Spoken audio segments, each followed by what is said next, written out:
Ķīnas autobūve ikdienas mūs pārsteidz ar kaut ko pilnīgi jaunu. Un šodien mēs brauksim ar automašīnu, kas, bez vārda runas pretendē ne tikai uz prēmiju, bet varbūt pat uz kaut ko augstāku. Tas ir XPeng G9. Padomājiet vien, kas par nosaukumu izklausās gandrīz kā pēc, pasaules varenāko valstu samita.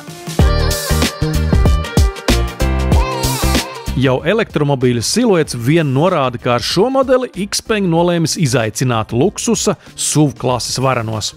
Vārds prēmijum saistībā ar šo elektromobīli tiek locīts visādos veidos un ne bez pamata. Kaut vai izmērs, paskatieties, cik liels ir tas XPeng G9. Gluži kā, labākie vācu analogi. Un arī detaļās ķīnieši ir labi pastrādājuši, sākot ar automašīnas apveidiem, dažādām sīkām detaļām, optiku.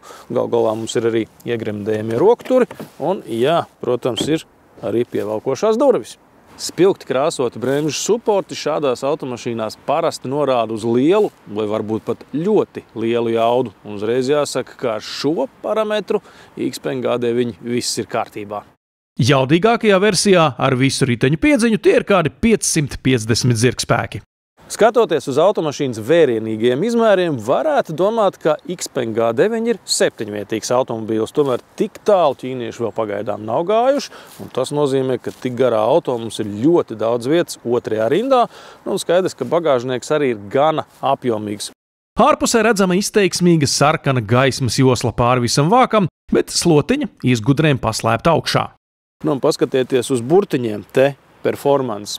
Es teiktu, ka tas šrifts mazliet atgādinās kaut ko pazīstamu, un man šķiet, ka tas ir darīts apzināti.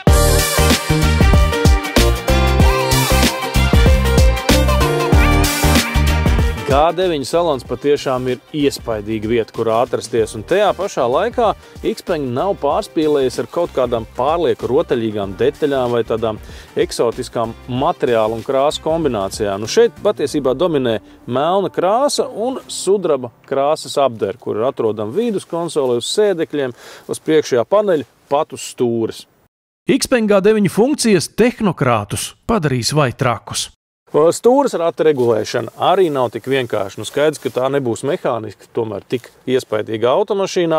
Un, lai noregulētu stūri, mums ir jārīkojas tāpat kā Tesla markas automašīnās. Tātad šeit mēs nospiežam drive, pabraucam uz augšu, steering wheel, un tagad ar šo rullīti mēs regulējam attālumu, ar šo augstāk un zemāk.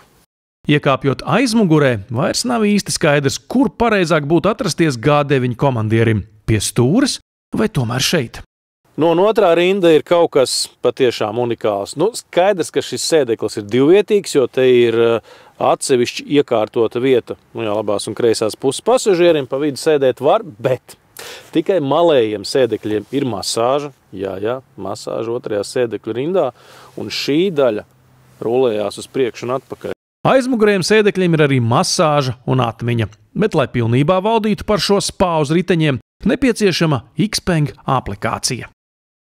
Skaidrs, kā mēs varam no attāluma aizslēgt un atslēgt automašīnu, attaisīt uzlādes portu, attaisīt bagāžnieku un tā tālāk. To prot daudzas modernās automašīnas, bet ne visas prot ko šādu. Viens spiediens viedtālruņa ekrānā un XPeng sāk braukt. Viens pats bez vadītāja. Kam gan tas domāts? Patiesībā tas ir papildinājums automātiskās parkošanās funkcijai. Te ir vēl viena sadaļa, un, ja G9 ar savām daudzajām kamerām detektētu piemērotu vietu, tad faktiski, stāvot šādi ar telefonu rokā, automašīnu varētu noparkot. XPeng flagmanis tīri labi pats prot braukt arī kopējā satiksmē. Tomēr es vēlētos kontrolēt situāciju pats. G9 ir pneumo piekara, kurā ir 5 dažādas pozīcijas. Visaugstākā ir +5 cm, zemākā ir -5 cm. Tepat ir uzrakstīts tā, lai mēs zinātu. 4,2 sekundes līdz 100 ļoti glīti sadara ar 540 km sniedzamību. Tātad XPeng G9 var gan ātri, gan tālu. Nu, kur tad mēs to Xpeng G9 varētu ierindot? Autobraus saka, ka tā ir tehnoloģiski moderna un biznesa klientiem pieejama automašīna, uzņēmuma ikdienai. Nu, pieejams šķiet tā mazliet pārspīlēti, bet no otras puses vislabākajā komplektācijā Xpeng G9 maksā zem 80 000 eiro ar visu pievienotās vērtības nodokli. Un tas nozīmē, ka uzņēmumiem šis auto patiešām ir pieejams.